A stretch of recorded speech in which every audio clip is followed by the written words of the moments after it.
I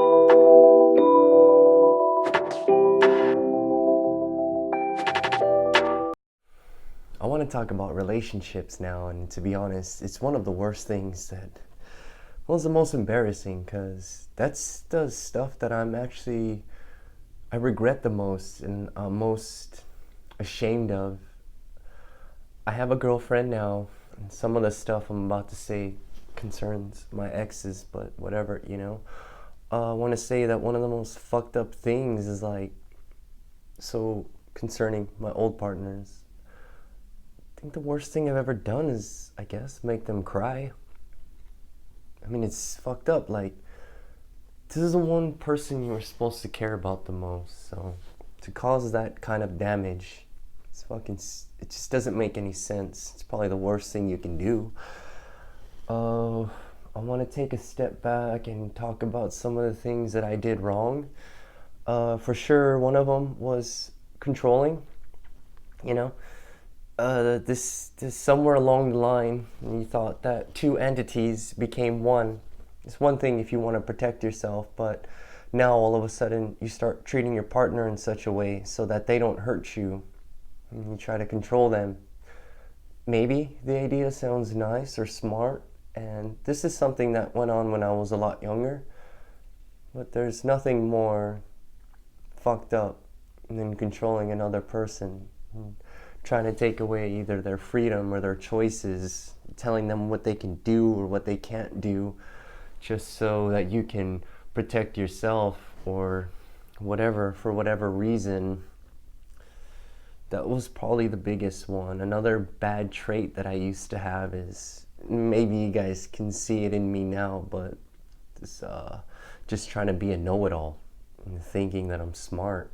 So what happened was, whenever an argument would arise, I would try my best to use my intellect, if you will, or my smarts to always win an argument.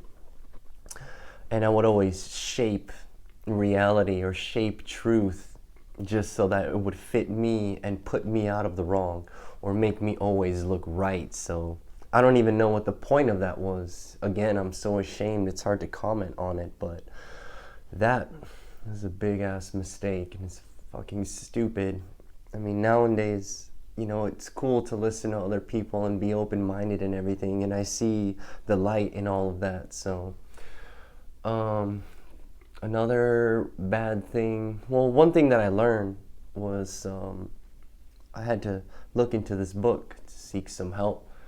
The majority of my bad behaviors in the past was insecurity, not thinking that I was good enough for my partner or whatever, you know. And it's funny because insecurity, so there's this crazy thing where if a person is insecure and so afraid to lose their partner, that's one thing, right? But what's crazy is when you operate from that place of insecurity and you start doing all these crazy things like controlling, manipulating, and putting your partner down, you know, if they did something you don't like, it's hilarious because now you're actually giving your partner a reason to leave you. Can't believe I didn't see that back then. It was so crazy. I was so caught up in my own shit. So stupid, but anyway, I understand that people have reasons for being insecure, and I understand that people don't want to get hurt, but you just have to, you can't escape that or cover that up or cure it or deal with it by treating your partner like crap or trying to control them. And mind you, this is easy for me to say now because my current girlfriend has taught me so much, and I've made it to the other side finally of being a good person, which of course, I'm still flawed and I'm not perfect, but you know, the way that she treated me really opened my eyes, and it really just saved me and helped me so much. I want to say that two of the most important things in a relationship is trust, and even more than that, freedom. Yeah, I know it's hard to put faith into someone else, especially when you know your two souls have become one, or your two hearts are one, or two people. You guys are basically like a singular entity, and you depend on each other to make each other happy.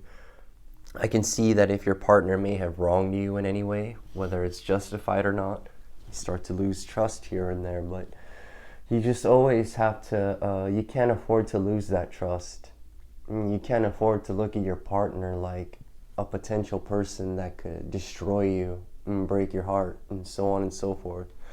Even if it's kind of true, you can't go on with that perspective or that lens, you know? It's really messed up. But even more than that, I think the most important thing is freedom. Freedom.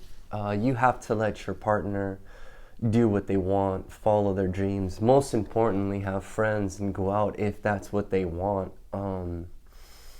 That was one of the biggest problems I had, was my partner going out with the opposite sex, and my fear that they would cheat on me. Well, guess what? Now that I'm older, I have a new perspective, and it's like, I would rather have someone cheat on me and that I gave them the freedom to go out and so on, that I did everything right. You know, I'd rather, like, if you're gonna cheat, go ahead, fine. It's better that way, actually, that I know now there's no lie, and I'm not stuck in a relationship with someone that either didn't care or was willing to. Like, just let it happen.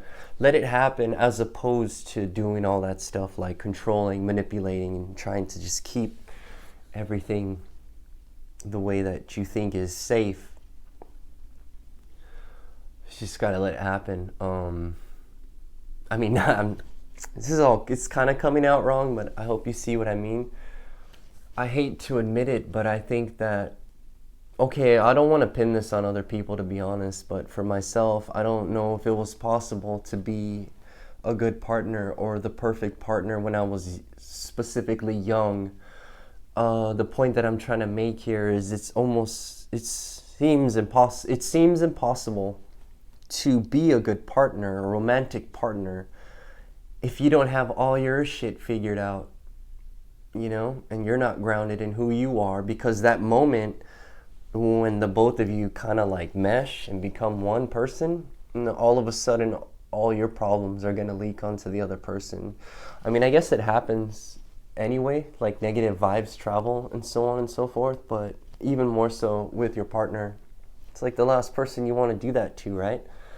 I think that, I mean, it's hypothetically, you know, if I had to say, I would suggest to young people that, you know, you do what you want first, you live your life first, you find out who the hell you are, you ground yourself in that before you go around getting into serious relationships, because it's just a lot of bad things can happen when you're trying to figure life out. You're just making all these mistakes, and sometimes you pin it on your partner, and it's like, dude, you're trying to blame your partner for something that it's actually your problem. I hope I'm making sense, but I just think it'd be a lot better for relationships in general if people knew exactly who they were. And it's cool if along the lines, you know, life gets in the way and you guys support each other and so on and so forth, but the biggest problem is when you're the reason for these issues, and the last thing you want to do is you want to be the person that's making up all this shit. That's the most fucked up part. To just make sure that you're not the person that's doing all this evil, and I think things can be okay.